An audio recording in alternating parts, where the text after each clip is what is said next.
Hai semuanya, kita jumpa lagi masih di bab integral tentu. Kali ini saya akan membahas tentang teorema dasar kalkulus yang kedua, sekaligus metode substitusi. Ya. Di video sebelumnya, saya menjelaskan tentang teorema dasar kalkulus 1.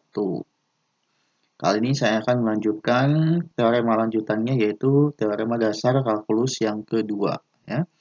Baik, langsung saja untuk teorema A, ya, teorema yang A yaitu teorema dasar kalkulus yang kedua. Misalkan f adalah suatu fungsi yang kontinu.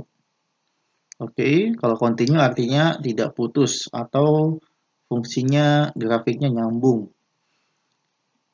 Oleh sebab itu, maka f terintegrasikan atau dapat diintegralkan, ya, pada selang A sampai B. Nah, ini selangnya adalah selang tertutup. Artinya adalah A-nya itu sebagai batas bawah adalah masuk, B-nya sebagai batas atas juga masuk, ya, termasuk. Dan misalkan f huruf besar adalah sebarang antiturunan atau hasil integral dari f kecil, ya, pada selang A sampai B. Maka integral fx dx untuk batas bawah A dan batas atas B adalah sama dengan hasil integralnya dalam huruf besar f dimasukkan B-nya, ya, fb min fa, ya, seperti ini. Ini adalah suatu persamaan yang sudah kita ketahui sebelumnya, ya. Jadi persamaan ini atau persamaan integral tentu adalah teorema dasar kalkulus yang kedua, ya. Oke. Jadi sebetulnya tidak ada yang ditanyakan lagi tentang persamaan ini. Baik, lanjut untuk teorema B, yaitu aturan substitusi untuk integral tentu, ya. Misal G adalah suatu fungsi yang terdiferensialkan atau dapat diturunkan, dan misalkan f huruf besar adalah suatu antiturunan dari f atau hasil integral dari f, ya, maka integral f gx g aksen x dx itu sama dengan f gx plus c, ya. Seperti biasa, f huruf besar adalah hasil integralnya.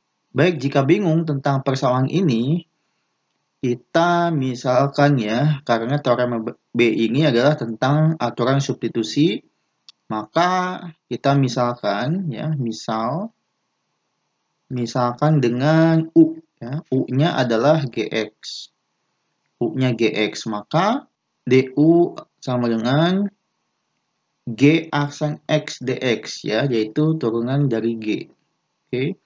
Nah, maka ketika kita substitusikan U-nya ke persamaan di atas, maka kita peroleh integral f gx-nya menjadi U, fu, ya, G aksen X dx adalah du. Jadi kita punya integral fu du adalah sama dengan f gx-nya U, ya, fu plus c. Ini adalah persamaan integral tak tentu yang umum, ya. Oke. Nah, ini belum masuk ke integral tentunya, ya. Jadi batas atas bawahnya belum dimasukkan. Kita lanjut ke teorema C untuk mengetahui lebih lanjut.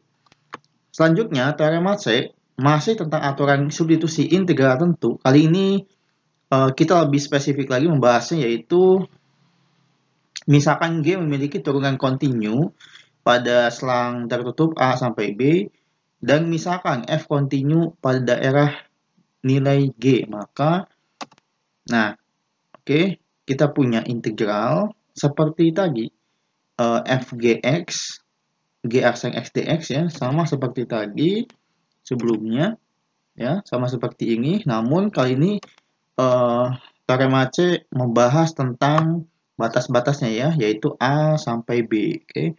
Nah, ini adalah sama dengan integral GA sampai GB FUDU.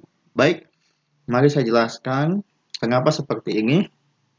Jadi, ya, misalkan, oke, misalkan U adalah GX, ya, sama seperti sebelumnya, U itu GX.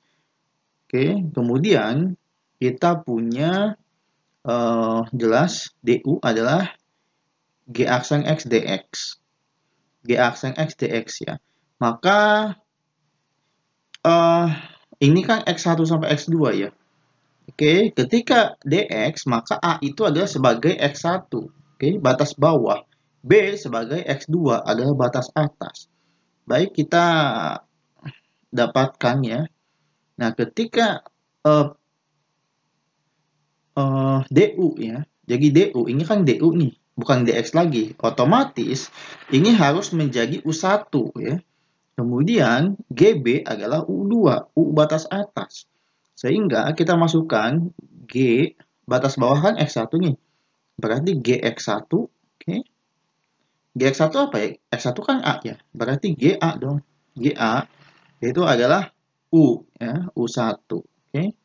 Jadi GA itu U1. Nah, kemudian untuk batas atasnya adalah G apa? X2 kan batas atasnya. GX2 itu sama dengan G X2 sama dengan B kan.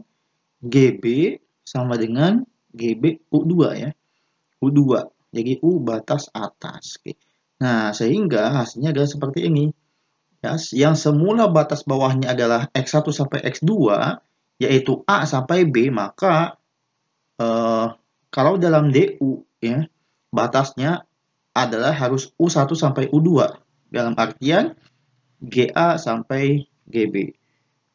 Baik, sekian untuk penjelasan materi tentang teorema dasar kalkulus yang kedua dan metode substitusi. Oke.